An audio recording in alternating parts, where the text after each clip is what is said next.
Capital FM 94.8.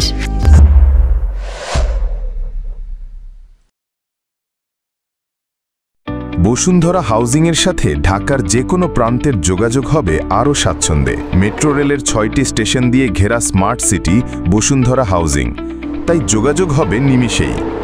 Bashundhara housing.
আসিয়া, জি আপু।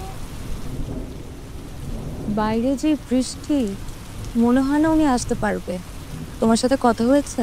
কত দূর? জি আপু, বললো তো রেলগেট ক্রস করেছে, 5 থেকে 10 মিনিটের মধ্যেই চলে আসবে। ঠিক আছে, যদি 10 মিনিটের মধ্যে না আসে তুমি চলে যাও। এমনিও আজকে আমার একটা দাওয়াত আছে। ঠিক আছে আপু।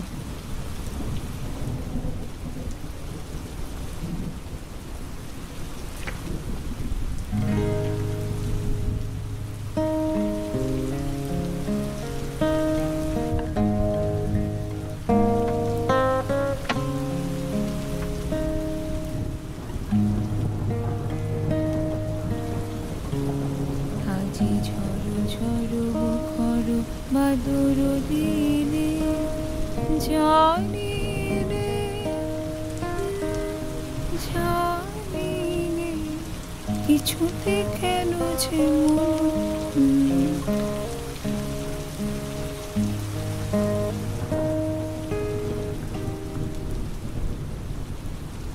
সময় কাটানোর জন্য খুব ভালো বই না উন্নতি।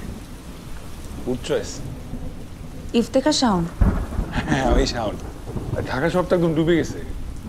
সাতটায় আসলাম আমার স্কুটি দিয়ে। আচ্ছা, ওই স্কুটি আবার রাস্তা রেখে আসছি, চোর টোর নাই তো? অবশ্য যেই বৃষ্টি পড়তেছে মানুষই নাই, চোর হবে করতে। আর যদি থাকে যাবে, ভাগ্যে যেটা লাগা সেটা তো আমরা চেঞ্জ করতে পারবো না, তাই না? আপনি কি সবসময় এভাবে রেলগাড়ির মতো অনর্গল কথা বলেন, নাকি আজকে নার্ভাস? না, নার্ভাসনেস থেকে হয়তো বলতেছি, ফ্রাস্ট্রেশন থেকেও বলতে পারি, আবার এক্সাইটমেন্ট থেকেও বলতে পারি। কিসের এক্সাইটমেন্ট? আসিয়া, জি আপু। শাওন সাহেবকে গামছা বা টাওয়েল টাইপ কিছু দাও। না না, এত আয়োজন করা লাগবে না, বসলাম। যে ভিজা বিচ্ছি, এখন শরীর মুছলে আধো ভেজা আধো ইয়ে কেমন লাগবে, অস্বস্তি লাগবে। চা দিব? So kind of you. ওই 2টা লেবু চিপে 1 চামচ চিনি দিয়ে লিকার হালকা করে 1 কাপ চা। লেবু তো নাই। সমস্যা নাই, 2 টুকরা আদা থেতো করে 1 চামচ চিনি দিয়ে 1 কাপ চা। আদাও নাই, তুলসী পাতা আছে ম্যাডামের বাগানে। একই বলে ভাগ্য। ভাগ্যে যদি ম্যাডামের বাগানের তুলসী পাতার চা থাকে সেটাই খাবো। আমার মতো অদমের চা পাওয়া দিয়ে কি যায় আসে, দেন ওটাই খাবো। ভাগ্যের উপরে তো কিছু নাই, তাই না? অপটিমিস্টিক বাঙালি পাওয়া ভাগ্যের ব্যাপার। আজকাল তো আমরা খুব সহজে কিছুতে খুশি হতে পারি না। আপনি তো বেশ সুখী মানুষ, সব ভাগ্যের উপর ছেড়েছে। বাঙালি ভূত তাড়াবে এমন ওঝা এখনো জন্মায় নেই। মানে? আর ওই যে সুখে থাকলে ভূতে কি লাগে, ওই ভূতের ট্রিটমেন্ট। এখন তো কোনো ট্রিটমেন্ট নাই, সব বাঙালি অসুখ। আপনার প্রিয় বই? বুকশেলফে থাকা সব বই আমার প্রিয়, অপ্রিয় কিছু আমার তালিকায় থাকে। চমৎকার, তাহলে চোখ বন্ধ করে চয়েস করলে? বই পড়তে ইচ্ছে হলে এমনটা করি, গান গেয়ে প্রথমে সচেতন মনকে অচেতন করি, তারপর চোখ বন্ধ করে হাত দিয়ে স্পর্শ করে যে বইটা পড়তে ইচ্ছে করে সেটা বের করি। কিন্তু কোনো একটা বিশেষ কারণে এই বইটাই বারবার আমার হাতে এসে পড়ছে। ইন্টারেস্টিং। এই বইয়ে মানে ম্যাজিক আছে। আপনি কি কোনো সাইন দেওয়ার চেষ্টা করতেছেন? ম্যাজিক ট্যাজিক কিছু না, তবে আমি এর পেছনে একটা রহস্য বের করেছি। তাই নাকি? রহস্যটা হচ্ছে এই বইটার মলাট। খসখসে কাগজের উপর কেউ একজন তেলচিত্র এঁকেছে, এরকম মানে খুব প্রিমিয়াম একটা ফিল দেয়।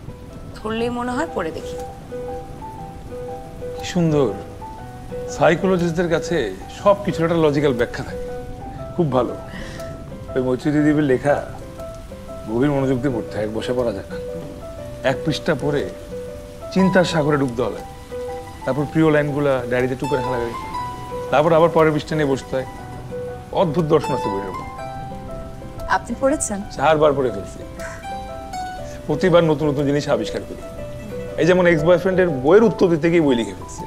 কি ট্যালেন্ট ভাবছেন? আপনি মির্জা এলিয়াদের লালুই বেঙ্গলি পড়েছেন? না, বেঙ্গলি নাইটস পড়ছি। অনুবাদটা ভুলে নহন্যতে আগে পড়ে ফেলছিলাম।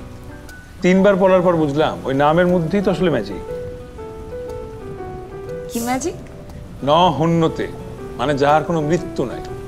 মৈত্রী দেবীর কাছে মির্জা এলিয়াদের জন্য যে ভালোবাসা ছিল সেটার কোনো মৃত্যু ছিল না। ঠিক যেমন আত্মার জন্ম আছে কিন্তু মৃত্যু নাই। বুঝলাম। শাওন সাহেব, আপনার হাতে সময় আছে মাত্র 1 ঘন্টা। সন্ধ্যা 6টায় আমার হাজবেন্ড আসবে। আজকে আমরা একটা দাওয়াতে যাব। আমার কাছে সময় আছে আধা ঘন্টা। সন্ধ্যা 6টার মধ্যে আমার রেল স্টেশন পৌঁছাইতে হবে। রশনি আসবে ঢাকা থেকে।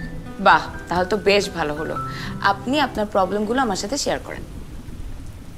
প্রবলেম? না মানে কেন মনে হলো একজন সাইকোলজিস্টকে আপনার প্রয়োজন?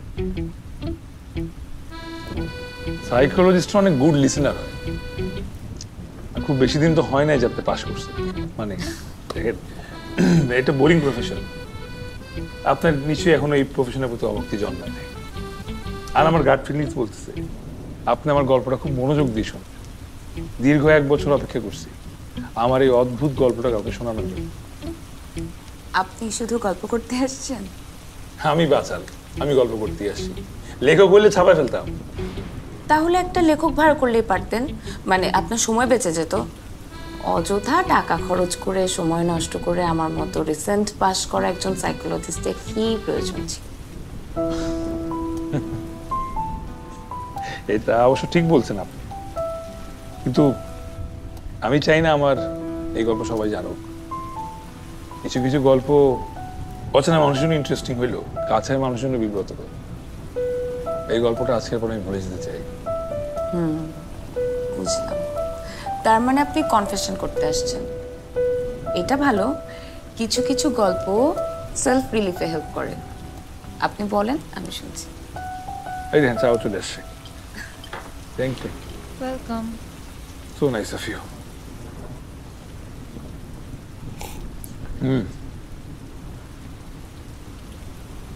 2007 সালের শেষের দিকে গল্প। আবাসিক কলোনির এক চিলে কোঠায় এক রুমে গাদাগাদি করে থাকি আমরা 6 বন্ধু। আমাদের ম্যানেজার বাঁধন, ওর দায়িত্ব ছিল মেসের সবাইকে নিয়ম কানুন মানতে বাধ্য করা। এখন শাওন, তোর না আজকে বাজারে যাওয়ার কথা? আরে খালা চলে আসবে তো, তাড়াতাড়ি ওঠ। আরে ও তো কোচিং এ গেছে। রাফি, আজকে দুপুর আমার মিল দিস না, বুঝছিস? টিউশনি থেকে আমি ভার্সিটিতে যাবো, দুপুর ওইখানেই খাবো। টিউশনিতেই যাইতেছস নাকি সেকেন্ডের সাথে মিট করতে? আমি ছাড়া বাকি 5 জনই টিউশনি করে। আমার আবার টিউশনিতে ধৈর্য নাই। অনার্স পাশ করে ব্যাংকে চাকরির প্রিপারেশন দিচ্ছি। আবাসিক কলোনিতে ব্যাচেলর ভাড়া দেওয়া অস্বাভাবিক অদ্ভুত ঘটনা। কিন্তু এই অদ্ভুত ঘটনা ঘটে গেল আমার বন্ধু কৌশিকের তুমুল জনপ্রিয়তার কারণে। কৌশিক স্যারের কোচিং সেন্টার মানেই তখন বিরাট কিছু। সবে মাত্র মানুষ মুখে মুখে জিপিএ 5 বলতে শিখছে। আর এদিকে কৌশিক স্যারের স্টুডেন্ট মানে জিপিএ 5। ভাবা যায় এমন একটা স্যার কলোনিতে থাকা মানেই তো আশীর্বাদ। আচ্ছা যাই হোক, আসল গল্পে আসি।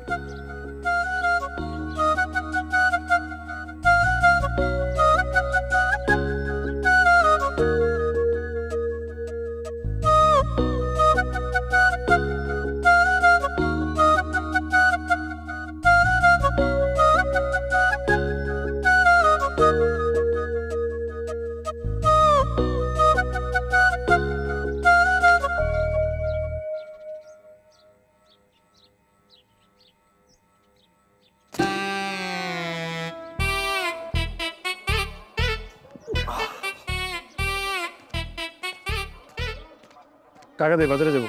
কিসের? ও বাজার আজকে তোর নাকি? সোনালি মুরগি নিয়ে আয়, পিকনিক করি সবাই মিলা। তুই রান্না করিস? হ্যাঁ।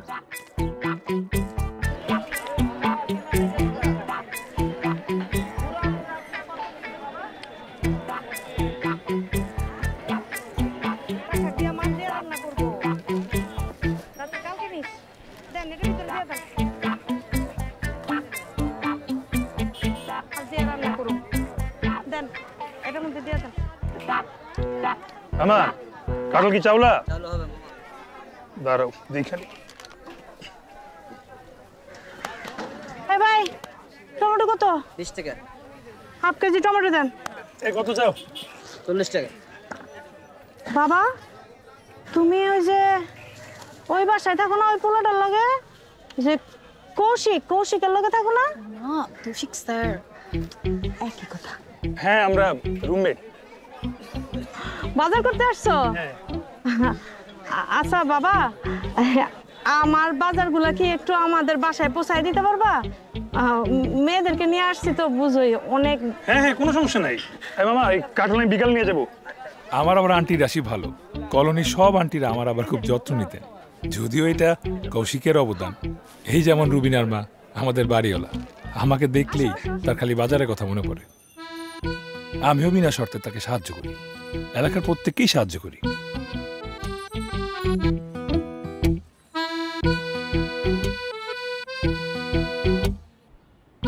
এলাকার ফ্যান নষ্ট হইলে ইঞ্জিনিয়ার হিসেবে ডাক পড়তো আমার, সাথে অ্যাসিস্ট্যান্ট হিসেবে কে যেত জানেন? কৌশিক স্যার। আর এই সেবার বিনিময় মিলত সন্ধ্যার নাস্তা। এই শুন, শাওন আর কৌশিক প্যান্টি করতেছে না, ওদেরকে শরবতটা দে। গরমের মধ্যে শরবতটা খেলে একটু ভালো লাগবে। আর শাওন তো কাঁঠাল পছন্দ করে, পরে কাঁঠালটাও দিস। আচ্ছা ঠিক আছে না? আমি পছন্দ করি দেখে আমার জন্য রুবিনার মা নিয়ম করে খালি কাঁঠালই পাঠাইতো। স্যার আসসালামু আলাইকুম। শরবতটা আপনার জন্য, আর শাওন ভাইয়া কাঁঠাল এটা আপনার। কলোনির অন্য বাসা থেকে আম, জাম, পিঠা, নাড়ু হাদিয়া হিসাবে পাঠাইতো আন্টিরা। আর এই হাদিয়াগুলো দিয়ে যেত তাদের অল্প বয়সী সুন্দরী মেয়েরা। মা নাস্তা পাঠিয়েছে আপনাদের জন্য। ও থ্যাংক ইউ। কৌশিক স্যার নাই? মুশকিল হইল আমার নারী ভাগ্য ভালো না, কিন্তু কৌশিকের নারী ভাগ্য ঈর্ষণীয়। কেন জানেন? বেশিরভাগ মেয়েই তার খোঁজে আসতো।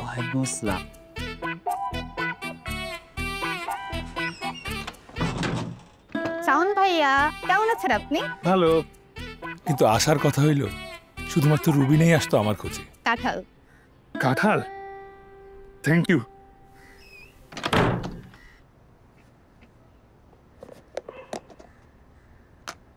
এই কি কাজটা তোরা?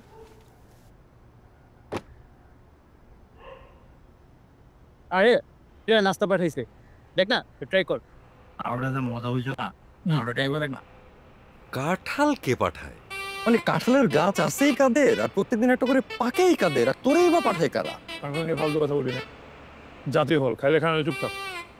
ওই সময় নিয়ম করা লোডশেডিং হইতো, আর কৌশিক ওই সময় মোমের আলোতে প্রেম নিয়ে সব অদ্ভুত দর্শন শুনাইত। শুনতেই কেমন জানি সারিয়াল ফিল হইতো, ডায়েরিতে লিখে রাখতে ইচ্ছা করতো। হ্যাঁ রে, আমার সবই ভালো।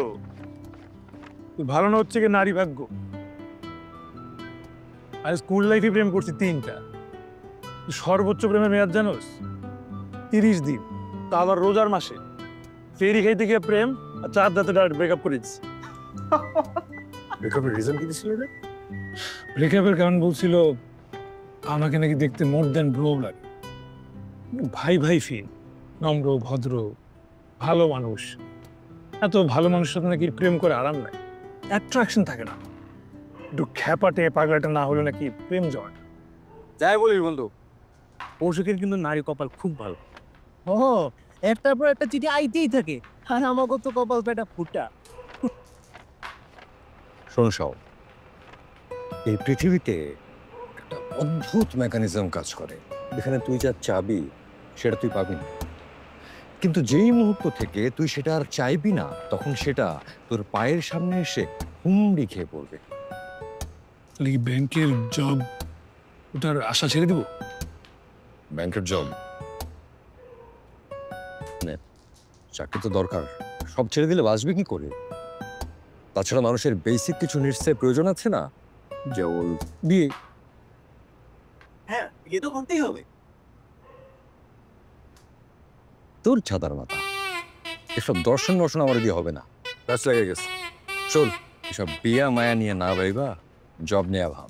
যখন দেখবি তোর জবটা লেগে গেছে, তখন দেখবি যে 10টা মেয়ে এবং তার সঙ্গে তার অভিভাবক সবাই এসে লাইন দিয়ে খাড়ায়, তখন তাদের ভিতর থেকে যার ইচ্ছা তারা বিয়ে করিস। তোর দর্শন ঠিক না থাকলেও লজিক ঠিক আছে, মাইনে নিলাম মামা। একমাত্র স্মার্ট সিটি বসুন্ধরা, আধুনিকতায় এক ধাপ এগিয়ে।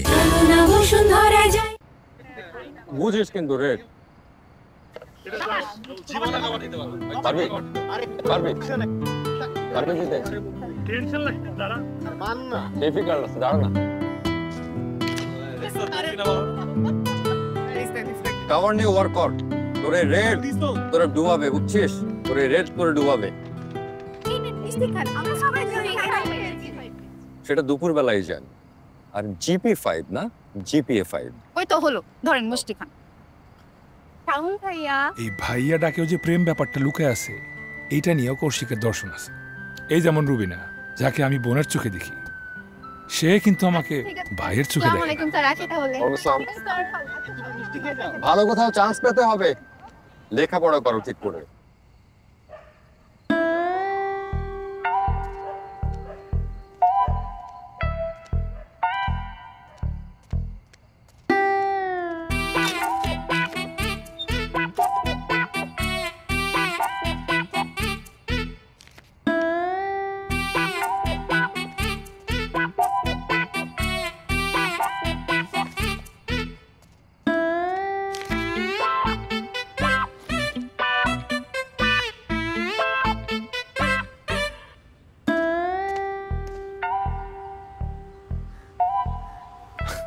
আরেকটা মুসিবতের কথা বলি,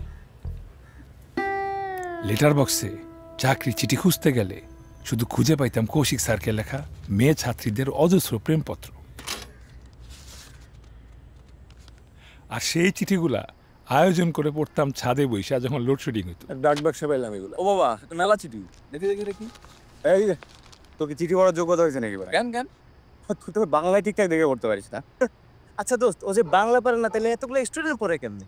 হয় বেটা, আমি তো পড়াই সায়েন্স, বাংলার লোকে আমার কাম কি? লম্বর থেকে সায়েন্স পড়তেছিস তুই? এই দাদা দেখ কি লেখছে, প্রিয় কৌশিক স্যার। দোস্ত, আমরা তো প্রিয় হইতে পারলাম। কি লেখছে? পড়লেন আপনি এত হ্যান্ডসাম। দোস্ত, আরে দেখ, এই মেয়ের চোখে শিওর সমস্যা আছে দোস্ত। ওরে হ্যান্ডসাম কইতেছে। আরে এটা তো ঋতুর হাতের লেখা। আরে ওই যে তেরা করে মেয়েটা, পিচ্ছি বলা পায়েন পাকনা হয়েছে, থাপ্পড় দিয়ে সোজা করে দেয়া দরকার। আবেগের বাড়াবাড়ি, ছেলে মানসিকতা। এই দাঁড়া, শাওনের জন্য একটা চিঠি আসছে। কিন্তু সেই দিন ঘটলো কেয়ামত এক ঘটনা। আমিও পাইলাম 3 লাইনের এক প্রেমপত্র। ওই মিল গিয়া মুভিটা দেখেছেন শাওন ভাইয়া? ভাইয়া আপনাকে না আমার রোহিতের মতো লাগে, আমি কি আপনার নিশা হতে পারবো?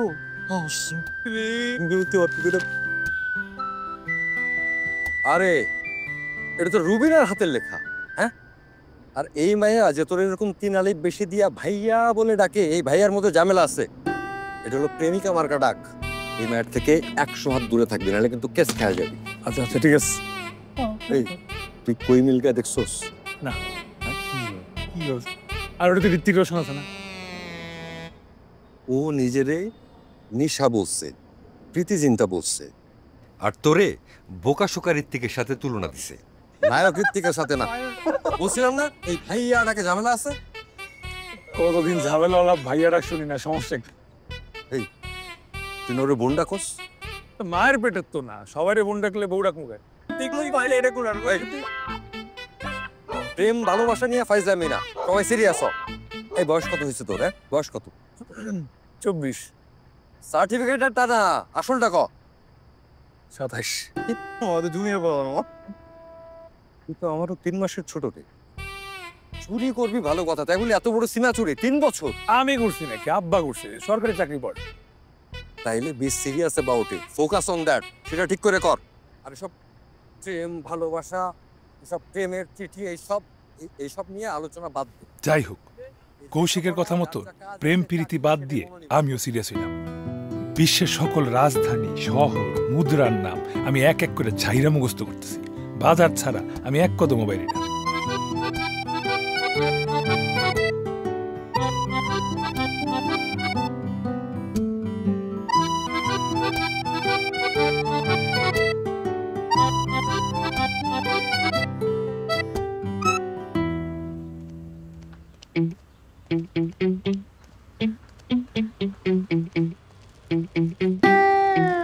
শাওন, বাবা একটু বাজার করে নিয়ে আসো না। যে ব্যাগের মধ্যে লিস্ট আর টাকা দেয়া আছে, বুঝাই তো বাবা, বাসার মধ্যে কোনো পুরুষ মানুষ নাই। ঠিক আছে আন্টি। তো সেদিন বাজার করে ফিরতেছি, হঠাৎ দেখলাম একটা নীল প্রাইভেট কার কলোনির রাস্তা ধরে চলে গেল। ড্রাইভারের পাশের সিটে বসা এক মেয়ে, যা শুধু চোখ দেখা যায় আর মুখ ঢাকা পুতুল নাচের ইতি কথা বই দিয়ে। সুন্দর দুইটা চোখ গভীর মনোযোগ দিয়ে বই পড়তেছে। এই অদ্ভুত সুন্দর দৃশ্য না আমি আর ভুলতে পারলাম না। আমার পড়াশোনা গেল চুলায়, আর আমি হয়ে উঠলাম কবি। বুঝেন এবার অবস্থা। চোখ বন্ধ করলেই আমি তার চোখ খুঁজে পাই। আমি বুঝলাম এইটাই হয়তো সত্যিকারের প্রেমে পড়ার অনুভূতি। তারপর দিন বিকালে কৌশিককে আমি সেই নীল মেম সাহেবের কথা বললাম। আমি তো ভাবছিলাম কৌশিক এই কথা শুনে হাইসা উড়াই দিবে, উড়াইল না। সত্যি প্রেমে পড়ছিস? আরে একটা কবিতা লেখা বলছি, পড়বি? আমার লেখার প্রথম কবিতা। কাম সারছে তোর মধ্যে তো রুদ্র মোহাম্মদ শহীদুল্লাহ ভর করছে বাল। হ্যাঁ করছিস কি? আহা, বিদায় বেলায় হাহাকার দেখি, থেকে গেলে দেখি না কেন। অভিমান মাখো কাজল চোখে, বিষাদ কেন সাজাও বুকে। বিদায় বেলায় জাপটে ধরো, আগলে রাখো না কেন পাজর খাজে। বাহ! শুধু আমি না, নীল মেম সাহেবকে দেখার জন্য আমাদের সবারই সেই অপেক্ষা।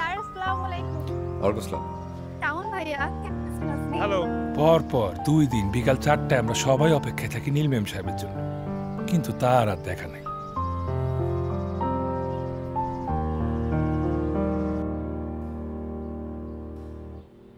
তুই না তোর চাকরির ইন্টারভিউ কবে? আগামী সপ্তাহে।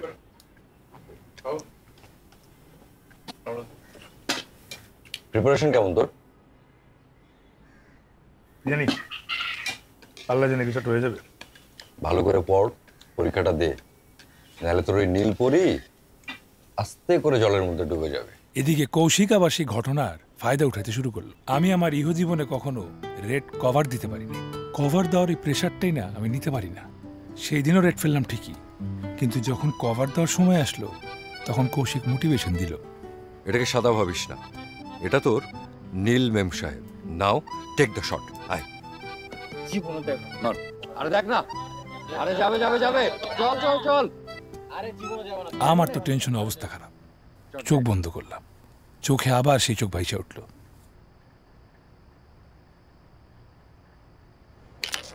সত্যি সত্যি না আমি জীবনে প্রথমবারের মতো কভার দিয়ে দিলাম। মনে হলো বোর্ডের সব গুটি নীল হয়ে গেল। আমার হাত থেকে কোনো গুটি আর বাঁচতে পারবে না। যখনই ভাবে নীল মেম সাহেবের কথা, আমার স্ট্রাইক ঘুরে অন্য হাতে আর যায় না। বুঝেন অবস্থা। কৌশিক এই সুযোগ ভালো মতোই কাজে লাগাইল। প্রতি রাউন্ডে 2 লিটার কোক বাজি রেখে ইচ্ছা মতো জিতল। যার জন্য এত আয়োজন, সেই নীল মেম সাহেব তো আর আসে না।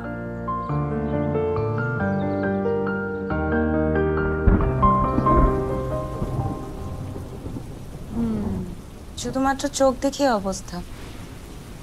কৌশিক কিন্তু ঠিকই বলেছে, আপনি প্রেম টেম বোঝেন না। পাওয়ার ছাড়া চশমা পরেন কেন? অস্বস্তি লাগে কনভারসেশনে, মানে কেউ তাকিয়ে কথা বলে চোখে চোখ রাখতে পারি না, চোখে লজ্জা। আপনার অস্বস্তি লাগে কারণ আপনার সামনে যে বসে থাকে সে আপনার চোখের প্রেমে পড়ে যায়। এই অস্বস্তি কাটাতে আপনি চশমা পরেন, তাই না? না, তেমন কিছু না। আসলে ছোটবেলায় মা বলতো আমার চোখ নাকি দেখতে ইঁদুরের মতো, তারপর থেকেই কনফিডেন্স কম। সেটা বাদ দেন, আপনি আপনার গল্পে ফেরেন। চোখ দেখে প্রেমে পড়ে গেলেন, তার মানে চোখটা বিশেষ কিছু। আমাকেও একটু বিবরণ দেন না, ঠিক কেমন চোখের প্রেমে ছেলেরা পড়ে? আপনি চশমা খুলতে পারেন, প্রমিস অস্বস্তিতে ফেলবো না।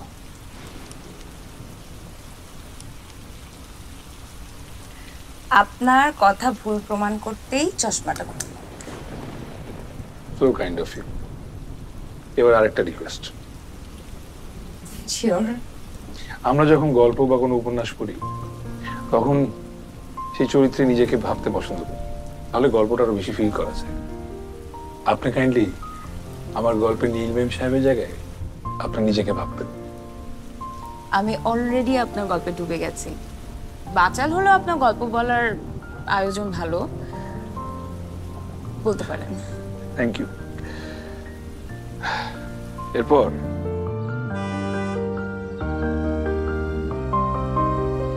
সাত দিন অপেক্ষা করার পর অবশেষে আমি নীল মেম সাহেবকে দেখতে পারলাম।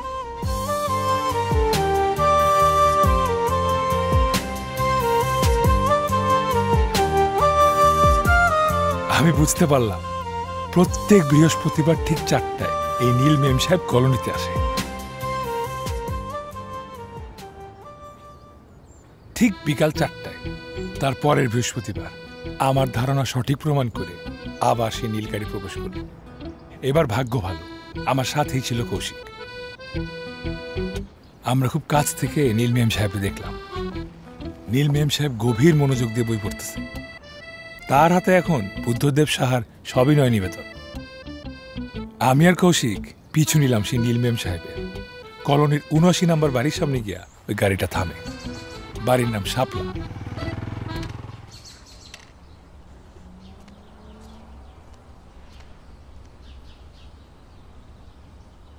সুন্দর না? পরীর মতো সুন্দর। আরে পরি টরি কিচ্ছু না। পুরুষের বনানীর মেয়েরা এমনিতে এরকম আহমরি টাইপের সুন্দরী হয়। খোঁজ নিয়ে দেখলাম ৭৯ নম্বর বাসায় এক সচিবের মা থাকে। এই বাড়িটা তো আপনাদের নিজের না? আমি আর কৌশিক সে বুড়িকে পটাইতে তার বাসার ফ্যান ঠিক করতে যাই। প্লাস না, প্লায়ার্স প্লায়ার্স। আপনি একাই থাকেন এই পুরো বাড়িতে? ওই যে একটা মেয়ে আসে আপনার নাতনি,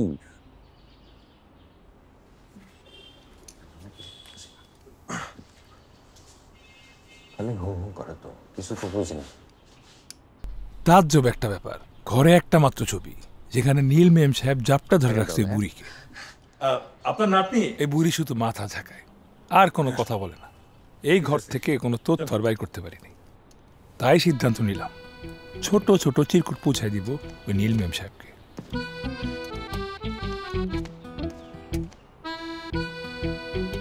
প্রতি বৃহস্পতিবার বিকাল 4টা থেকে 6টা কৌশিক আর আমি বাজ পাখির মতো নজর রাখতাম ওই বাসায়।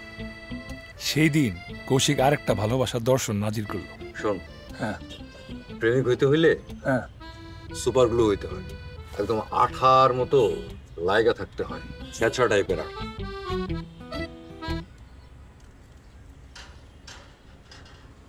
মার মারবো? মার মার মার মার।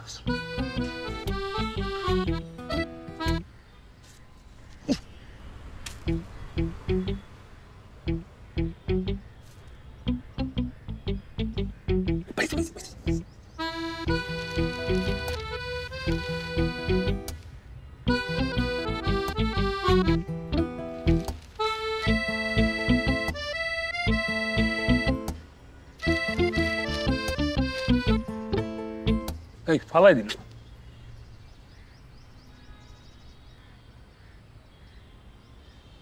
ব্যাপার না, লাইগা থাক, আঠার মতো লেগে থাক, ছেঁচড়া টাইপের আঠা। কৌশিকের সে দর্শন আমি বাণী হিসেবে নিলাম, দেয়াল কাগজে মোটিভেশন হিসেবে টানা রাখলাম। প্রেমে পড়লে সুপার গ্লুর মতো লেগে থাকতে হয়।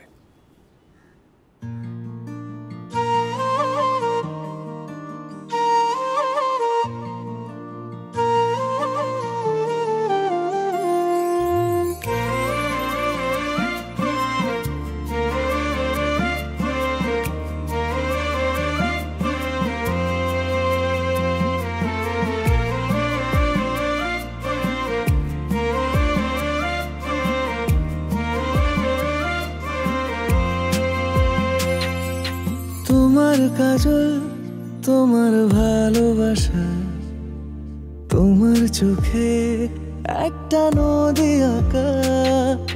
তুমি যখন পাশে যে মুহূর্ত পাওয়া, মিলিয়ে যাক সব আকাশের তারা।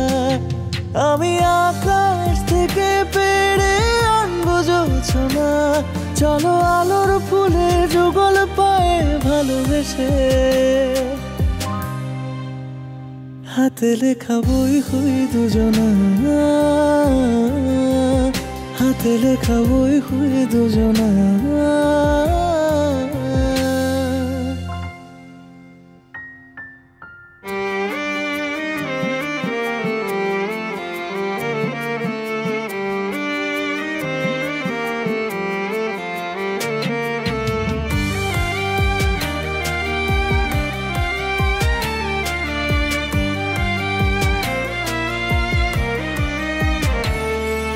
তোমার নুপুর, তোমার না বলা সুর, তোমার কানের দুলে অবেলা দুপুর। তোমার রঙিন টিপে তুমি খুঁজছো কাকে, তোমার খোপার ফুলে কেউ মন হারালে। আমি আকাশ থেকে পেড়ে আনবো জোছনা, চলো আলোর ফুলে যুগল পায়ে ভালোবেসে। হাতে লেখা বই হই দুজনা, হাতে লেখা বই হই দুজনা।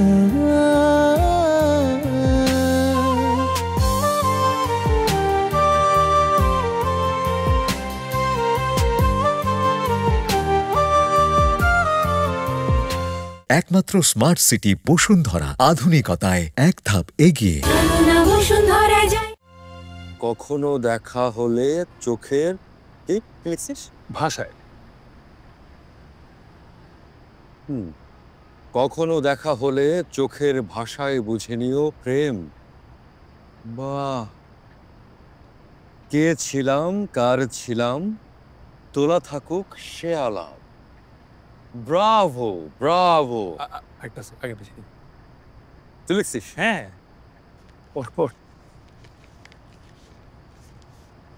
তুমি যে পথ ধরে হাঁটো, সে পথের বালুর সাথে হোক আমার সন্ধি।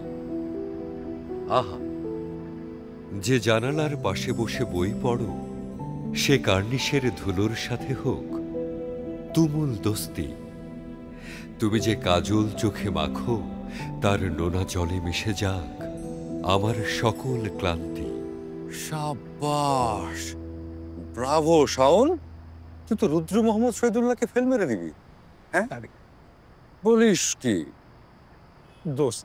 হ্যাঁ, তুই যেমন আগ্রহ নিয়ে পড়তেছিস না, আমার খুব ভাবলেই সিন ভয় পড়ে, কোনো আবেগ অনুভূতি বুঝতে পারি না। বলিস কি? কি মনে জানিস? কি রিলেশন আছে? না শিওর? কেমনে বুঝলি? অবজারভেশন এবং লজিক ফাইন্ডিংস।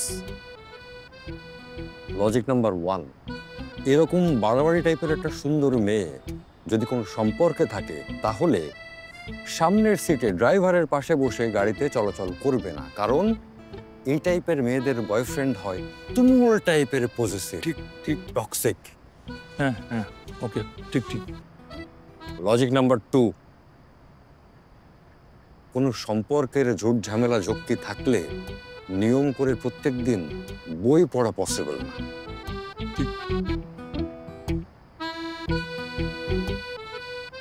কাজ করি তো না পেছায় ধূপ করে সামনে গিয়ে বলি তোমারে ভালোবাসি। যদি রিজেক্ট করে দেয়? দিলে দিবে, হারাবার তো কিছু নাই। তবুও যাকে ভালোবেসে এত কিছু করলাম তার অন্তত জানা উচিত যে তাকে কেউ ভালোবাসছে। তারও যে ভালোবাসতে হবে এটা জরুরি না। তাও তো ঠিক, বলে দেয়াই যায়। তাহলে কাজ করি, কালকে তোকে একটা বই কিনে এনে দিই। তুই একেবারে মনের যা কথা আছে সব চিঠিতে লিখে ফেল, তারপরে সেই বইয়ের ভেতরে চিঠিটা দিয়ে হাতে দিয়ে দিবি। পরশু লিখি, কালকে ইন্টারভিউ আছে। কালকে তোর ইন্টারভিউ, চাকরির ইন্টারভিউ, আর তুই আমাকে কবিতা পড়াচ্ছিস, মেম সাহেবের কথা বলছিস? যা পড়তে পার। নোট শেডিং এর মধ্যে একটু মোমবাতি দিয়ে পড়। ঠিক আছে ঠিক আছে, থ্যাংক ইউ দোস্ত, তুই গ্রেট। চাকরি না পাইলে আমি রাজি হয়ে গেলাম কৌশিকের প্ল্যানে। আমি ডাইরেক্ট লিখতে বসে গেলাম। নীল মেম সাহেব, আপনি কি জানেন আপনার চোখ মেঘের মতো সুন্দর? আমি আপনার নাম জানি না, কিন্তু এমন চোখের মেয়েদের বলা হয় মেঘবতী। মেঘবতীদের প্রেমে না পড়ে উপায় থাকে না। আমি এক অসহায় প্রেমিক, ভালোবাসা ফিরিয়ে দেওয়ার প্রয়োজন নেই। এতদিন আড়াল থেকে দেখতাম, আজ শুধু কিছুক্ষণ দেখব, বড় জোর 5 মিনিট। তারপর দিয়ে সকালবেলা ইন্টারভিউতে যাওয়ার জন্য প্রস্তুতি নিচ্ছিলাম। ঠিক এমন সময় নীল মেম সাহেবের গাড়ি এসে হাজির, সাথে একটা মাল সামান ভরা পিকআপ। মনে হইল নীল মেম সাহেব বুড়িরে নিয়ে করণী ছেড়ে যেতেছে।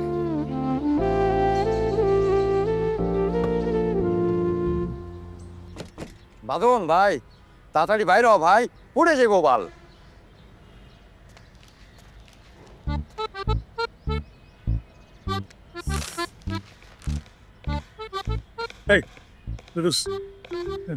কবে দিছিস কেন? তোর না আছে চাকরির ইন্টারভিউ? আরে নীল মেম সাহেব। আরে কি নীল মেম সাহেব? আমার দিকে বাদন 1 ঘন্টা গিয়ে বয়ে আছে। নীল মেম সাহেব কলোনি ছেড়ে চলে যাচ্ছে। 2 ঘন্টা? কই যেতেছে জানি না, সব ফার্নিচার পিকআপ উঠে চলে যাচ্ছে দেখলাম। তাহলে তো দেখা দরকার কই যেতেছে। হ্যাঁ, যদি এখান থেকে যায় তাহলে তো আনছালা ধরেই গেল, আর তো কোনো খোঁজ পাবি না। ওইটাই। আমার একটু পরে ইন্টারভিউ, মনে হচ্ছে চাকরিটা হয়ে যাবে। তুই একটু দেখবি কই যাই। যাওয়া যায়। আমি গিয়ে আর ঠিকানাটা দেখে আসলাম। তুই চাকরি কনফার্ম করলি, তারপর এক লোক আবার গেলাম। হ্যাঁ দোস্ত, প্লিজ যা যা, হেঁটে যা প্লিজ। জানা তোর চাকরিটা হয়ে গেল, কিন্তু দুঃসংবাদ হইল পোস্টিং পড়ছে ঢাকা শহরের বাইরে। কিন্তু আমার চিন্তা হইল নীল মেম সাহেব নিয়ে। এদিকে কৌশিক সেই সকাল থেকে গায়েব। কি রে, তুমি কই ছিলি? যখন আসলো তখন বাজে রাত 10টা। পাইছিস অ্যাড্রেস? অ্যাড্রেস অ্যাড্রেস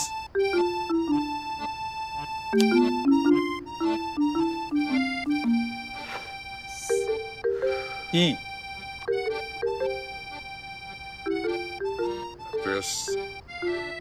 পাইছি, কিন্তু তোর মেয়ের সাথে হবে না। সচিবের মেয়ে, বিরাট বড় বাড়ি, বামন হয়ে এই আকাশের চাঁদ ছোঁয়ার আশা করে তো লাভ নাই, শুধু শুধু কষ্ট পাবে। কষ্ট পাবো কেন? চাঁদ ছুতে যাবো কেন? আমি তো শুধু আমার অনুভূতি শেয়ার করে চলে আসবো। শেয়ার করে হবেটা কি? আর এসব লজিক কই পাস? যাকে চাস না তাকে বলতে হবে কেন? বলতে হবে কারণ এটাই আমার মনকে শান্ত করবে। আরে গাড়ি দেখে বুঝে গেছিলাম নীল মেম সাহেব আমার জন্য না। এত প্রাচুর্য আমি রাখতেও পারবো। চাকরি যা হলো তাও ঢাকার বাইরে, মফস্বলে। তো চাকরি হয়েছে? হ্যাঁ। তো আগে বলবি না তো? আজকে কি খাবো আমরা?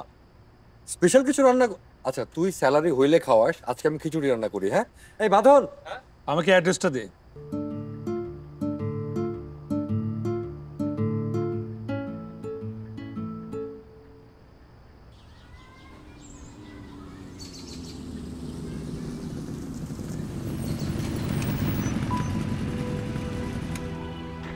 দেখছিস, এই জন্য তোরে কিছু বলতে চাইনি। বাড়িতে দেখ, বিয়ের আয়োজন চলতেছে। আর কার বাড়ি জানিস? পরিকল্পনা মন্ত্রীর বাড়ি। এবার চল, হইছে না, নীল মেম সাহেব সাথে দেখা না করে মতো যাবো না। পাগলামি করতেছিস কেন এরকম?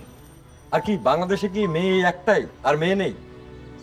ভুল হয়েছে, একটা মিস্টেক হয়েছে, এটা ভেবে চল। কিসের ভুল হয়েছে? এত সুন্দর অনুভূতিগুলো ভুল হবে কেন?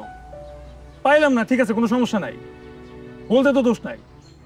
আর প্রেম করতে হইলে তুই বলছিস সুপার মতো লেগে থাকতে, তোর কথা চেষ্টামি করতে হয়। তো তাহলে কি করবি এখন?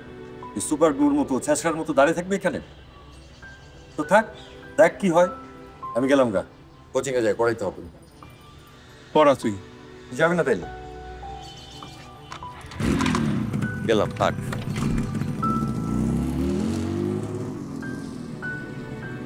কৌশিক কাজের বানাতে চলে গেল, আমি দাঁড়ায় থাকলাম একটা বার নীল মেম সাহেবকে দেখার আশায়। ভাই, কার বিয়ে হচ্ছে? ম্যাডাম, নীল মেম সাহেব। ম্যাডাম, আমার বন্ধু, এইটা একটু ওনাকে পৌঁছে দেন।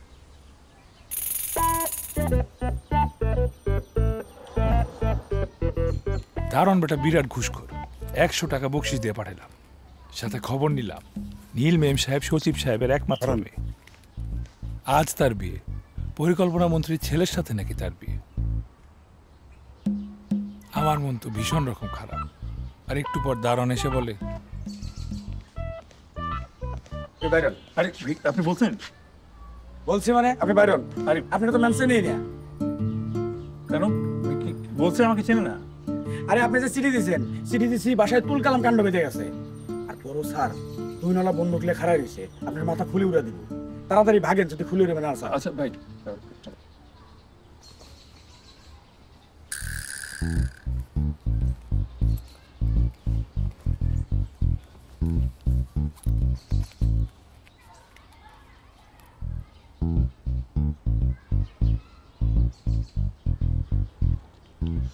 এটা একটু দিয়ে দিবি।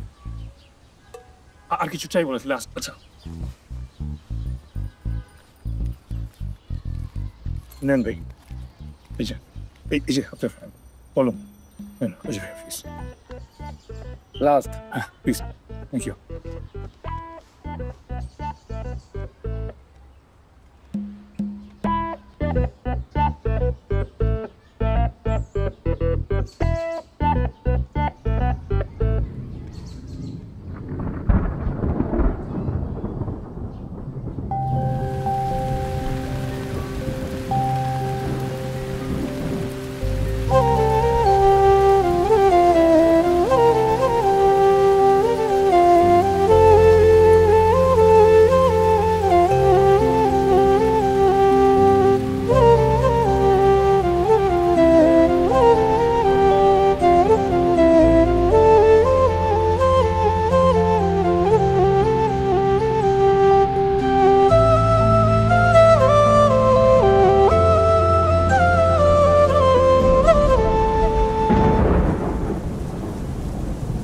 খোলা চোখে ভালো করে দেখার চেষ্টা করুন।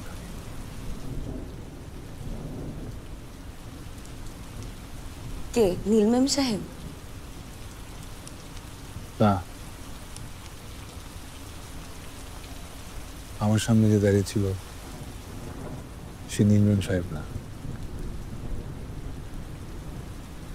রশনি। এই প্রথম দেখলাম তাকে।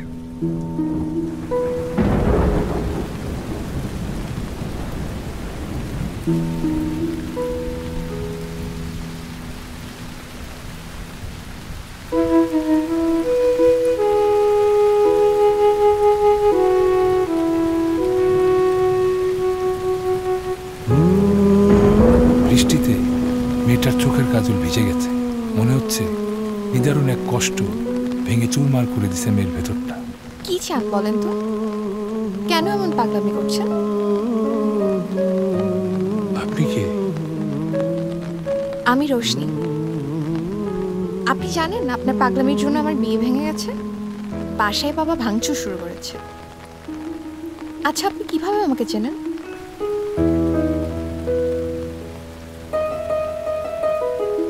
So nice of you. কিন্তু এত ঝামেলার মতো কেন আসলেন?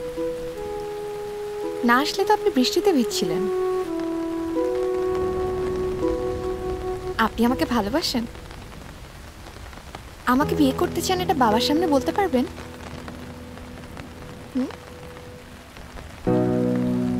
ভয় নেই, বাবার বন্ধুকে গুলি নেই, শুধু ভয় দেখাবে। আপনি শুধু সাহস করে সত্যি কথাটা বললেই হবে।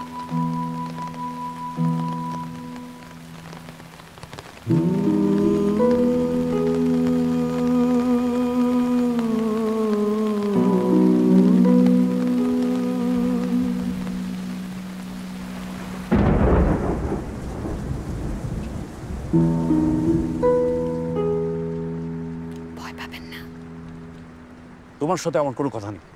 তোমার বাবা মাকে ডাকো, ওদের সাথে কথা বলবো। আমার বাবা মা নেই, কিশোরগঞ্জে মামা আছে। মামাকে বললে জুতা পেটা করবে, মানবে না। আমি মানবো কেন? আমার কোনো পিছু টান নাই। কালকে বিকালে ট্রেনে নিধুয়া চলে যাব। শ্যামলী ট্রাস্ট ব্যাংকে আমার চাকরি হচ্ছে। আমার একটা আশ্রয় দরকার, একটা ঘর দরকার। রশনিকে ভালোবাসি। একটা বন্ধু বললো সুপার গ্লুয়ে লেগে থাকলে নাকি প্রেমিক হওয়া যায়। আমি প্রেমিক হতে গিয়ে স্টুপিড হয়ে গেলাম। জানতাম না আমার কারণে রশনি বিয়ে ভেঙে যাবে। আমি তো শুধু 5 মিনিট ওকে দেখতে আসছিলাম। দেখা শেষ? জি, এখন আমার কোনো আফসোস নেই। আমার মেয়ের বিয়ে তো তুমি ফেরাতে পারবে না, এই আফসোসের দায় কে নেবে? জি, এই জন্য আমি আন্তরিকভাবে লজ্জিত। বাবা, তোমার কথা শেষ? আমি ওনাকে বিয়ে করতে চাই, তুমি কাজী ডাকো। তুই বুঝতে পারতেছিস তুই কি বলছিস? এই গাধাটাকে বিয়ে করবি? হ্যাঁ, আমি বুঝেই বলছি। আমি তাকেই বিয়ে করতে চাই যে আমাকে আশ্রয় ভাবে।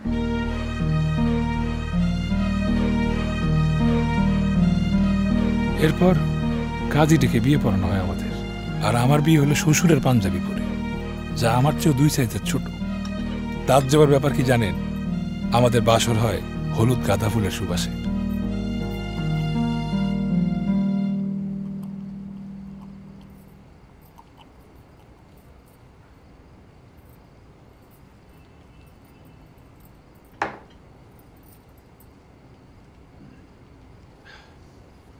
পাঞ্জাবিটা একটু টাইট। বাবার পাঞ্জাবি তো 2 বছর আগের। আমি অনেক চেষ্টা করেও রশনিকে এই সত্য গল্পটা বলতে পারি না। রশনি, তোমাকে একটা কথা বলবো আমি। আমার নারী ভাগ্য খুব খারাপ।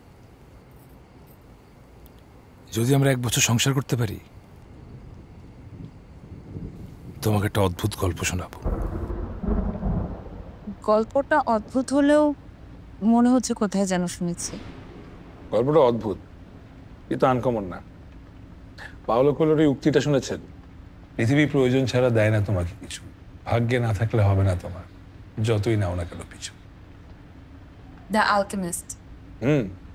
Twist of faith. এই থিমে পৃথিবীর সকল গল্পকাররা গল্প ফেলেছে। Haruki Murakami, Satyajit Ray, Paulo Coelho, এমনকি আমাদের হুমায়ুন আহমেদ। তাদের হুবহু এরকম অনেক গল্প আছে, অসংখ্য। হুমায়ুন আহমেদ? কোন বইটা? রূপা। হিমরূপা? না না, হিমরূপা না, ছোট গল্পের রূপা। মানে হুমায়ুন স্যারের সাথে আমার দেখা করার খুব ইচ্ছা। একবার দেখা হইলে মানে পা ছুঁয়ে সালাম করব, বলো স্যার আপনার উপন্যাসে সেই হিরো যার ভবিষ্যৎবাণী আপনি আগেই করে রাখছিলেন, আপনি জিনিয়াস স্যার। আমি আসলে হুমায়ুন ভক্ত না, মানে র্যান্ডম কিছু পড়েছি। আমার হাজবেন্ড হুমায়ুন ভক্ত, ও হয়তো পড়েছে। হুমায়ুন ভক্ত হলে অবশ্যই পড়েছে। আপনি হুমায়ুন ভক্ত?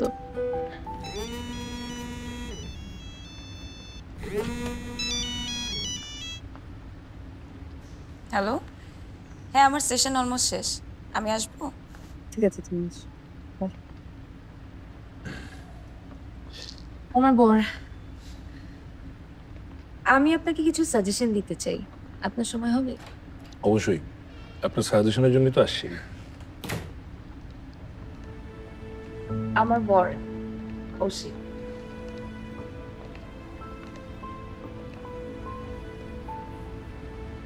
So nice of you.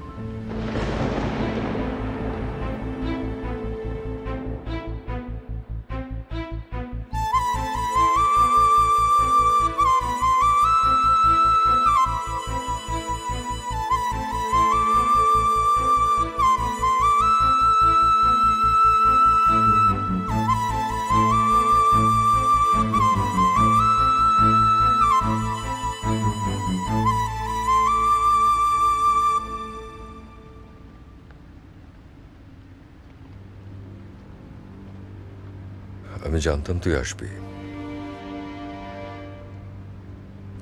অবন্তিকাকে খুঁজে বের করবি, এমন একটা দিনের অপেক্ষায় ছিলাম। এমন একটা দিনের অপেক্ষা তো আমিও ছিলাম। যাক, অবশেষে বলা হলো সব কথা। বলেছিস সব?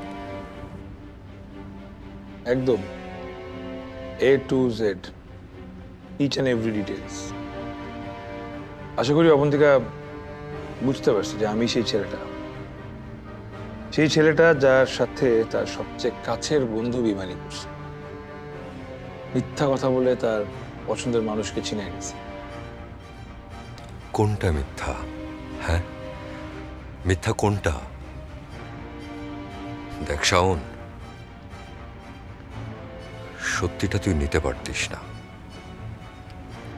তুই কষ্ট পাবি বলে সেদিন সত্যিটা তোকে আমি বলিনি। তাই বলে ভুল ঠিকানা দিবি?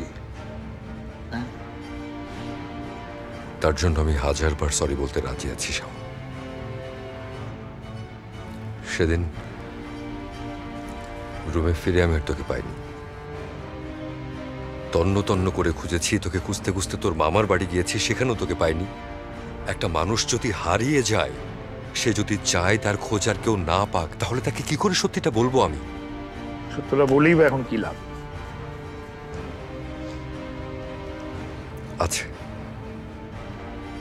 লাভ আছে। সবাই সবার গল্পে হিরো হতে চায়। তুই হ হিরো তোর গল্পে, আমার কোনো আপত্তি নেই, কিন্তু আমি অন্তত তোর এই গল্পে ভিলেন হতে চাই না।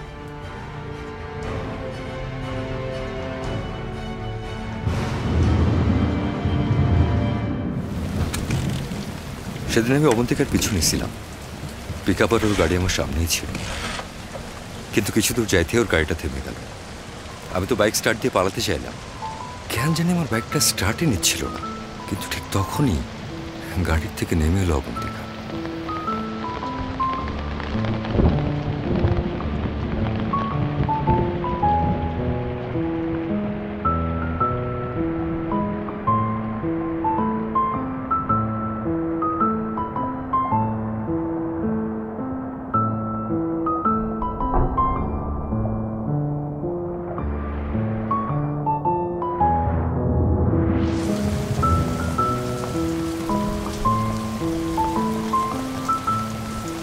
আমাদের পিছু নিচ্ছেন কেন?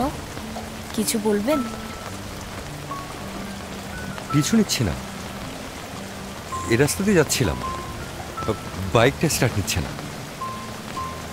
এত নার্ভাস হবার কিছু নেই। আপনি ভুলে কিল সুইচ অন করেছেন, অফ করে স্টার্ট দিন। আরে তাই তো, ভুল করে অন করে ফেলছি। So nice of you. আসি তাহলে। কোথায় যাচ্ছেন? কোচিংয়ে পড়াতে। আমি কৌশিক স্যার, নাম শুনছেন নিশ্চয়ই। শুনুন, গত 2 সপ্তাহ ধরে আপনি যা বলার চেষ্টা করছেন সেটা বোঝার ক্ষমতা আমার আছে, কিন্তু আপনাকে একটা ইনফরমেশন দিতে চাই। জি বলুন। আমরা সপরিবারে আমেরিকা চলে যাচ্ছি নেক্সট উইক। বলেন কি? কংগ্রেচুলেশনস। আমি চলে গেলে আপনি খুশি হবেন? আল্লাহ, কি বলেন? এত বড় খুশির খবর, খুশি হব না কেন? আমি আমেরিকায় চলে গেলে আপনি আমার আর কোনো খোঁজ পাবেন না। আমাকে হারিয়ে ফেললে কষ্ট হবে না? কষ্ট পাবো কেন? মানে এতদিন যা বলেছেন সব মিথ্যে? না মানে আমি বলছি যে, মানে আমার কষ্টে কি বা আসে যায়। আমি বাবাকে বলেছি যে আমি আমেরিকা যাব না, আর এটাও বলেছি আমার একজন পছন্দের আছে এখানে। কে আছে? বুদ্ধু। বাবাকে অলরেডি আপনার কথা বলেছি, সে শুনে ফায়ার হয়ে আছে। ভয় পাবেন না, বাবা গাড়িতেই আছে, আমরা কথা বলছি সেটা দেখছেন। কি সাংঘাতিক। আমি আসি। এত ঘাবড়ানোর কিছু নেই। আমার বাবা রাগী হলেও ভালো মনের মানুষ। আমার মতের বিরুদ্ধে কিচ্ছু করবেন না। কিন্তু অবন্তিকা, আপনি ভুল করছেন। আমি ভুল করছি না। আমি আমার জীবনটাকে উপন্যাসের মতো করে উপভোগ করতে চাই। তা আপনি করুন, কিন্তু সত্যিটা জেনে করলে ভালো হতো না? সত্যি যা বলার বাবাকে বলবেন আগামীকাল বিকেল 4টায়। আমাকে ভালোবাসেন বলতে পারবেন না?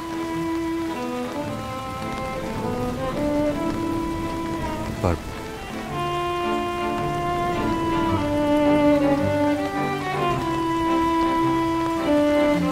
এই বইয়ের 47 নম্বর পৃষ্ঠায় একটা অ্যাড্রেস দেয়া আছে, আমাদের বাসার অ্যাড্রেস। দেরি করবেন না, আমার বাবা পাঞ্চুয়াল মানুষ খুব পছন্দ করেন। আসি।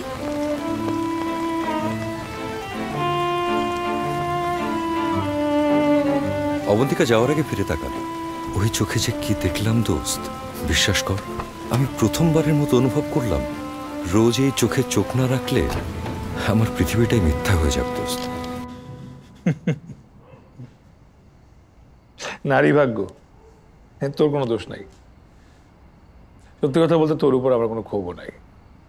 আমি শুধু গল্পের তোর ভার্সনটা শুনতে আসছিলাম। তারপর তোর হালচাল কি সেটা বল। কেমন আছিস? বিয়ে শাদী করছিস? অবন্তিকাকে সব বলছি, শুনে নিস। এই গল্প এখন আমি ভুলে গেছি। হাসি রে, ভালো থাকিস।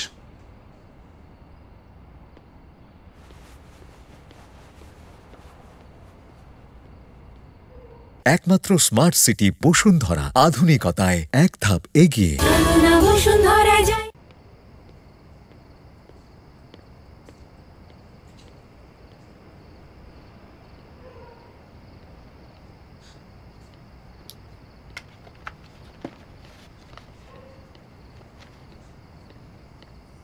আমার সাজেশন না নিয়ে চলে যাচ্ছেন?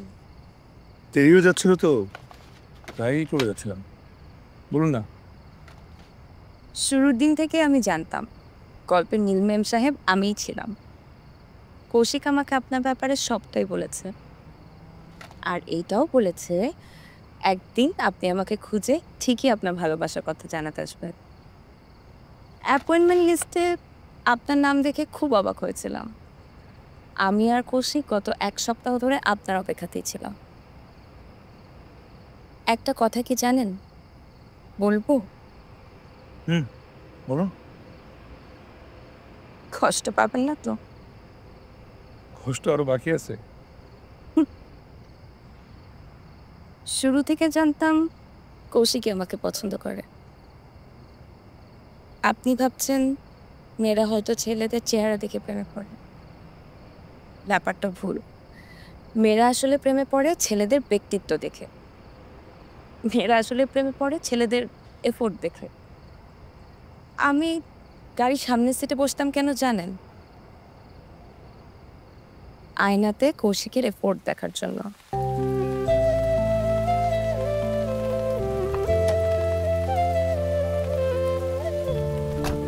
কৌশিককে আমি প্রথম দেখেছিলাম এক ঝুম বর্ষাতে, কলোনির আলম মামার টঙের দোকানের সামনে।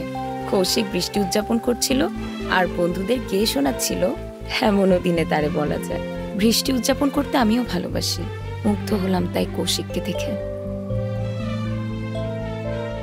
এরপর কলোনিতে সবসময় দেখতাম একটা বার আমাকে দেখার জন্য কৌশিকের উতলা চাহনি। সর্বোচ্চ রিস্ক নিয়ে সিলিংয়ে ঝুলে সে আমাকে লুকিয়ে দেখতে আসতো। আমি কৌশিকের এই এফোর্টগুলো দেখে ভীষণ মুগ্ধ হলাম। যেদিন আমরা কলোনি ছেড়ে আসব সেদিন বইতে অ্যাড্রেস লিখে নিয়ে গিয়েছিলাম। বইটা ছিল মৈত্রেয়ী দেবীর নহন্যতে। সেই দিন থেকে এই বইটার সাথে এক অদ্ভুত মায়া জড়িয়ে গেলাম আমি জানতাম কৌশিক ঠিকই আমার পিছু নেবে, আর এই দিনটাকে আমি একদমই মিস করতে চাইলাম না। কৌশিককে বলে দিলাম সব। কিন্তু যখন শুনেছিলাম কৌশিকের সবকিছুই করেছে আপনার জন্য, খুব কষ্ট পেয়েছিলাম। আবার যখন জানলাম চিঠির অনুভূতিগুলো কিছুই কৌশিকের না, খুব কান্না করেছিলাম। কিন্তু ওই যে বললাম, একটা মেয়ে তার প্রিয়র মাঝে দেখতে চায় এফোর্ট, তাকে পাবার আকাঙ্ক্ষা প্রেমিকের মাঝে কতটা।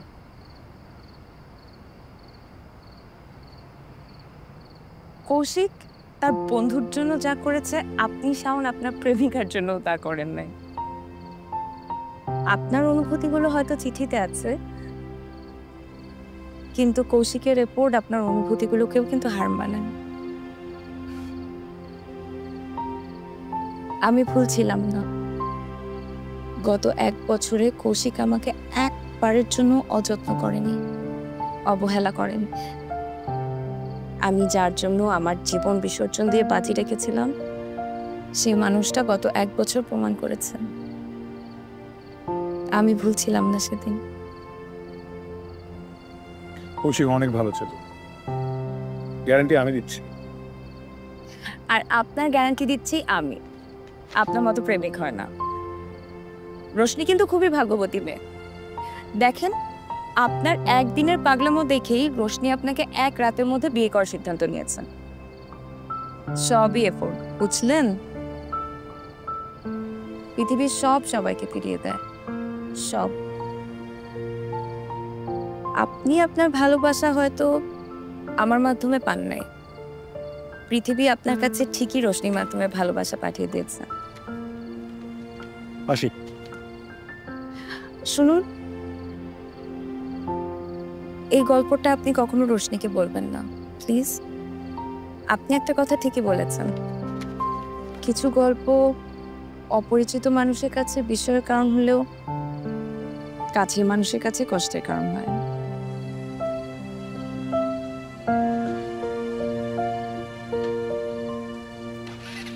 বলবো না, আসি।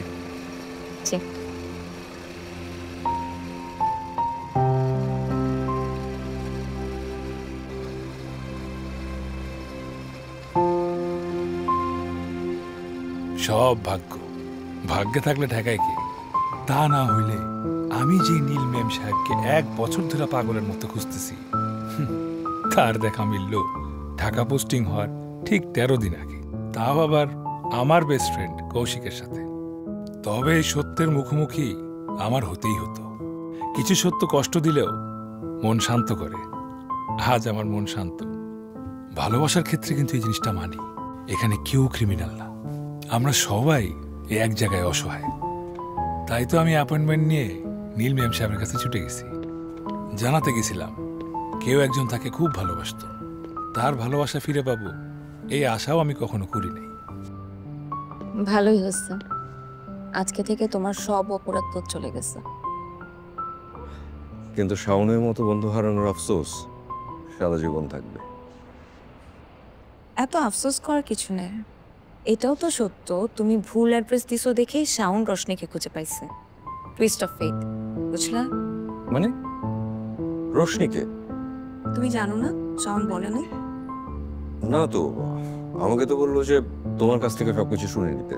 ও আচ্ছা, রোশনি হচ্ছে তুমি যে ভুল অ্যাড্রেসটা দিয়েছিলে সেখানে একটা মেয়ে থাকতো। ওই দিন ওর বিয়ে ছিল, সেদিন যে শাওন ওখানে হাঙ্গামা করে ওর বিয়ে ভেঙে যায়।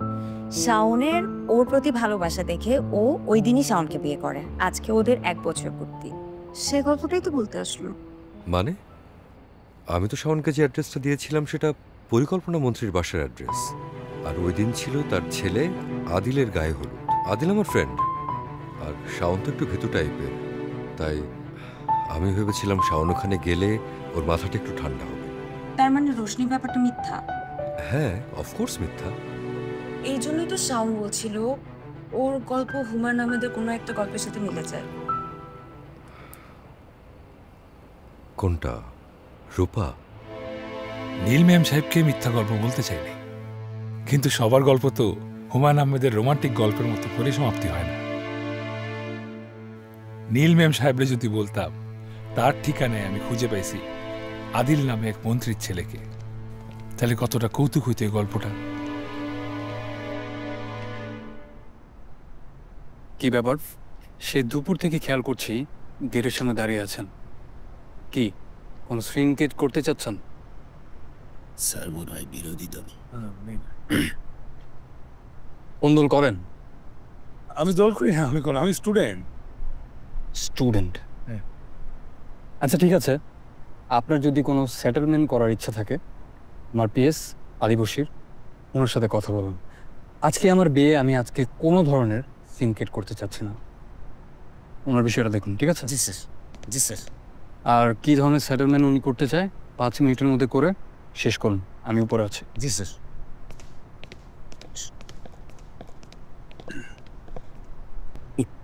কি করেন ভাই, বিরোধী দল? না না, বিরোধী দল না। তাহলে স্যারের কোনো গার্লফ্রেন্ডের সাথে ইটিস পিটিস? জি না না। শুয়ারের বাচ্চা নাকি এরকম করছিস কেন? জানিস সেটা কার বাড়ি? একটা র্যাপ দিতে এমন ডলা দেবো না একটা।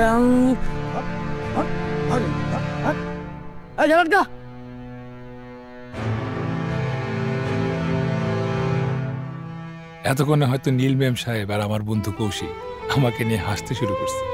তাতে কি যায় আসে? আজকের পর থেকে এই গল্প এমনি তো আর মনে করবো না। ভুলে যাব নীল ম্যাম সাহেব নামে কেউ একজন ছিল, যাকে এক পলক দেখার জন্য অস্থির এক দুপুর কাটতে হয়। কৌশিক নামে এক দোস্ত ছিল, যার জন্য বুঝতে শিখেছিলাম ভালোবাসতে হইলে সুপার গ্লুর মতো লেগে থাকতে হয়। কিন্তু আমার এই মিথ্যা বানোয়াট গল্পের নায়িকা রশনি হইল কিভাবে? এই রশনিটা কে?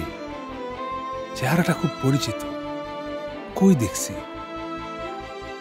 তাজ্জব ব্যাপার, সে বাজারের মেয়েটা। গত 27 বছরে কত মেয়ের সাথে পরিচয় হয়েছে, কত শত প্রেম ভেঙেছে। যাকে একবার দেখছি সে কিভাবে আমার মিথ্যা গল্পের নায়িকা হইল? পৃথিবীর সবাইকে সব ফিরিয়ে দেয়, সব। আপনি আপনার ভালোবাসা হয়তো আমার মাধ্যমে পান নাই, কিন্তু রোশনির মাধ্যমে ঠিকই পেয়েছেন। তাহলে কি নীল ম্যাম সাহেবের কথাটাই সত্যি?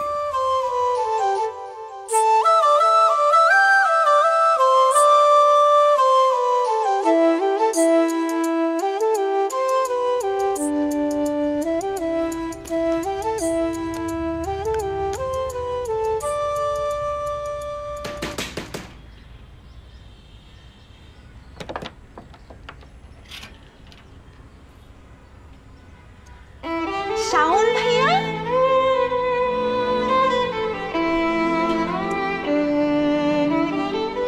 শাওন ভাইয়া কেমন আছেন আপনি? ভালো।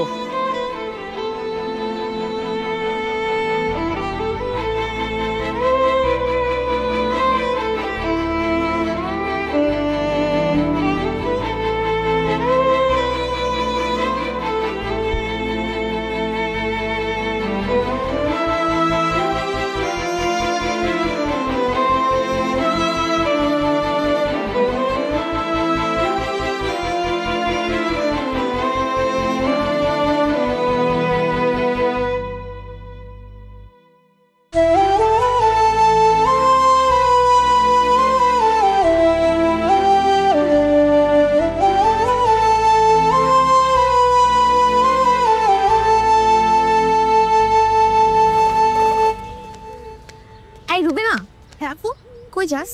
ঋতুদের বাসায় যাচ্ছি, মুভি দেখবো। ও আচ্ছা, এটা একটু শাওন ভাইয়াকে দিয়ে আসতে পারবি? আমি পারবো না, প্লিজ দে না, আমার যেতে ইচ্ছা করছে না।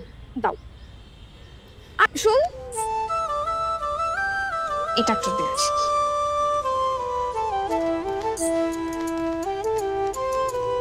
দাঁড়া, শাওনের জন্য একটা চিঠি আসছে। হ্যাঁ, আমার জন্য? কি লিখছে? আপনি কই মিল গিয়া মুভিটা দেখেছেন শাওন ভাইয়া? ভাইয়া, আপনাকে না আমার রোহিতের মতো লাগে। আমি কি আপনার নিশা হতে পারবো? আরে এটা তো রুবিনার হাতের লেখা। হ্যাঁ,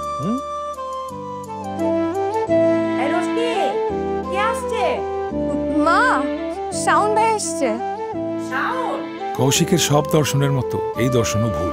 সুপার গ্লুর মতো লেগে থাকলেই প্রেম হয় না। প্রেমিক হইতে হলে মন থেকে চাইতে হয়, ভাগ্যে থাকতে হয়।